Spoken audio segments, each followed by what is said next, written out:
So that's it. I'm not being held hostage. I denied it. Don't leave me a nasty review, hopefully. And I'm moving right along. So I made a decision about something today because I'm just kind of having one of those days where I'm just like, enough is enough.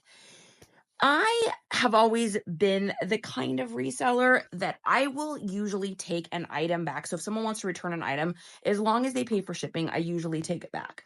Now, if they ruin the item or something, I'm not taking it back. If I sent it out and it broke, obviously I'm taking it back. But I'm talking about your average person that wants to return something because it doesn't fit. I have in my photos, I got all over the place, like what the size is on something. I even have in my disclaimer, it says, please make sure your measurements are correct because I do not accept returns because things don't fit. And I have bought shirts online. I buy most of my band t-shirts you guys see me wearing, I buy online. So what I do is I look at the person's, either their photographs, or I look in the measurements if they write them or however they write them down. And I take note of that. I put a tape measure on myself or on another shirt and I make sure it's going to fit me, right? I order something online used and it doesn't fit me and they have disclosed everything. That is my situation. That is my fault.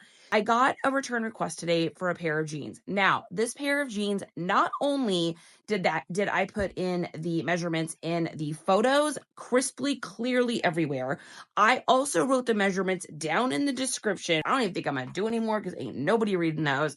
I am no longer being held hostage. I am no longer being held hostage by worrying so much about them saying something bad on a review because I didn't take a return. Look, it's not that I couldn't get the item back and resell it. Here's the issue. By the time I answer the return, I help them to understand why they have to pay for the shipping to return the item, why they don't get the original shipping back because that money didn't go to me. By the time I get the item back, find the pictures, take the picture, or have to take the pictures, list the item, put it through Nifty, get it cross-listed, it takes so much time. It's not worth it to me. Like, you're getting a discount, you're getting a deal, you're getting a smoking hot deal on the eBays. Why are you getting a smoking hot deal? You're getting a smoking hot deal because it is used and you're taking the risk and the chance it's not going to fit you, which isn't even a risk and a chance if you just measure yourself ahead of time. I don't know. What are your guys' thoughts? She's so